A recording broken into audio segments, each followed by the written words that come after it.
j'ai vu une vidéo TikTok qui disait lorsque tu sors cet ami ou ces amis-là de ta vie et que tu te rends compte que finalement la lumière est en train de te revenir, que tu étais juste en train de bloquer, en ayant ces gens-là dans ta vie, tu étais juste en train de bloquer ta propre baraka dans ta vie en fait. Je n'ai jamais vu quelque chose d'aussi vrai. Guys, il y a 1 an et demi, j'ai décidé de faire le tri dans ma vie. J'ai fait une demande à Allah de m'écarter des personnes qui allaient être un frein dans mon rapprochement avec lui. Il m'a enlevé ce groupe d'amis-là spécifiques qui étaient mes amis depuis des années, avec qui j'ai grandi, que je connaissais depuis le lycée.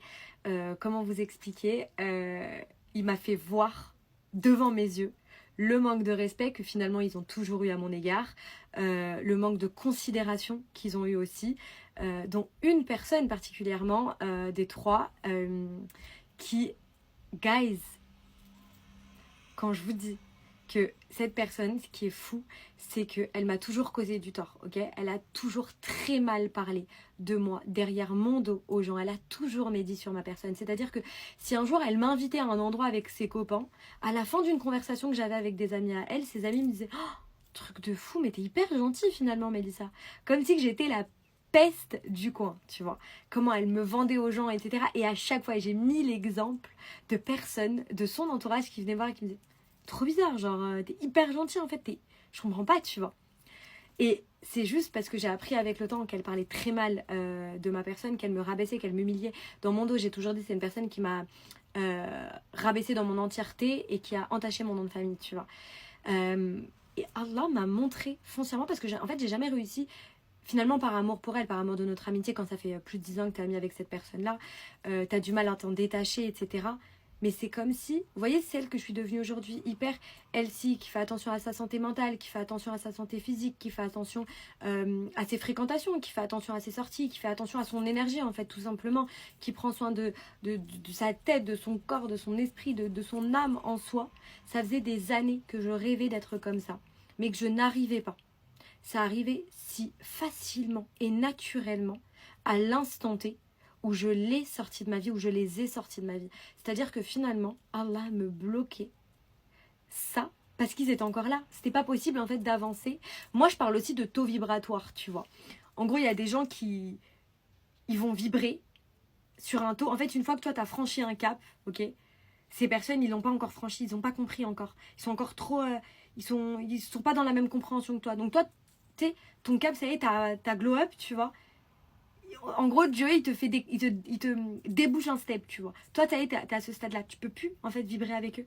Vous pouvez plus être sur la même échelle, tu vois. Parce que vous n'avez pas compris les mêmes choses, vous avez pas été éclairé pour le moment de la même façon. Et c'est pas rabaissant de dire ça d'autrui, hein. C'est que chacun a son rythme et chacun prend le temps de comprendre les choses, évidemment.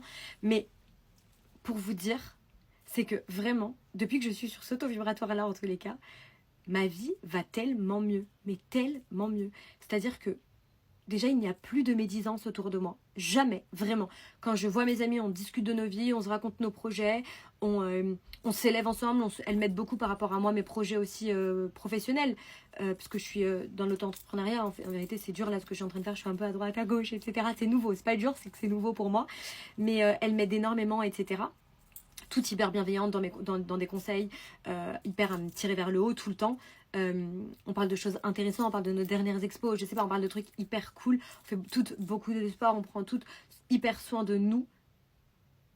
Quand je vois ce que j'ai quitté et ce que je suis aujourd'hui, les gens que je fréquente, l'énergie, l'aura qu'il y a autour de moi, les beaux messages que je reçois aussi, que ce soit de la communauté TikTok ou sur WhatsApp, etc.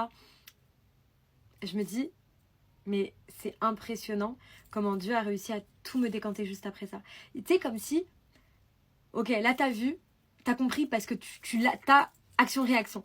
Parce qu'il aurait pu juste me montrer et finalement, j'aurais pas compris et j'aurais été encore nia, encore niaise, non, mais non, non, non, à trouver des excuses aux gens. Parce que c'est pas comme si c'était la première fois. Ça, je vous raconte une histoire, c'est hyper anodine. C'est-à-dire que cette personne-là m'a fait ça à plusieurs reprises. Elle m'a fait des mauvais coups à plusieurs reprises, des couteaux dans le dos, elle a causé du tort à ma famille.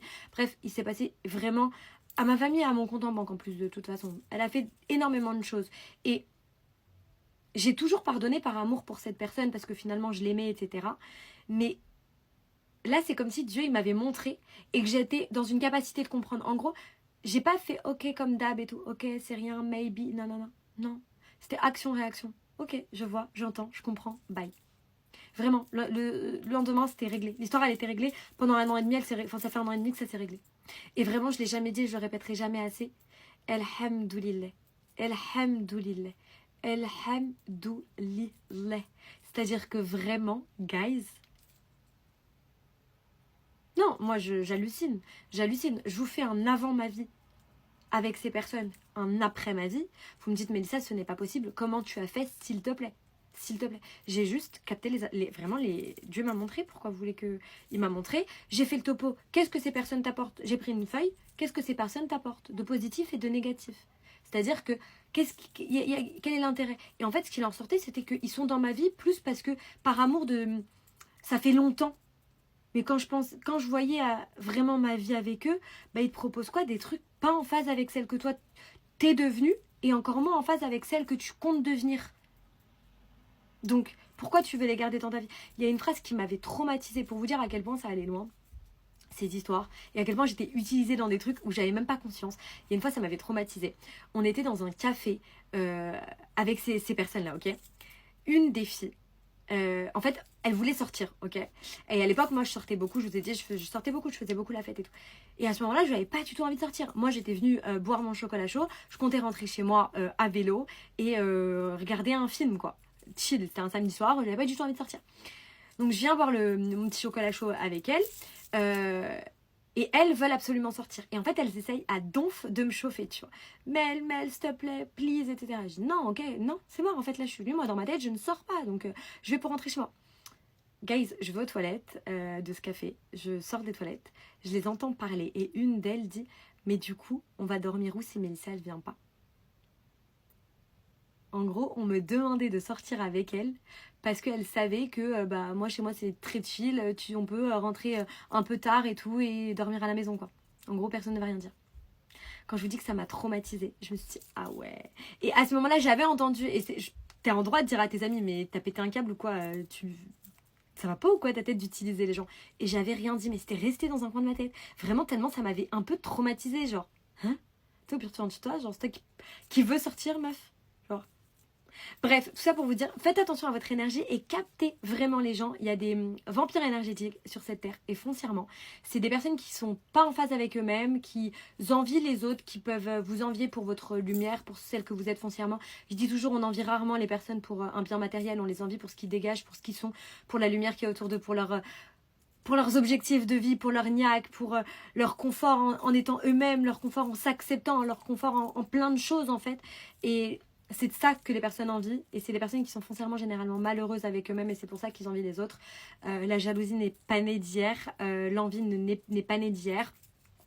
Faites attention à vous, guys, et éloignez-vous des personnes. Dès qu'on vous fait un petit truc, vraiment éloignez-vous, genre.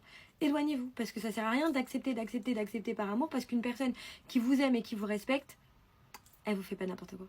Et elle parle pas mal de vous, non, c'est pas ça. Voilà, bisous guys, 8 minutes de talk. Vous allez me défoncer moi, vous allez me dire, là tu me sors ton podcast. Allez, netto, bye.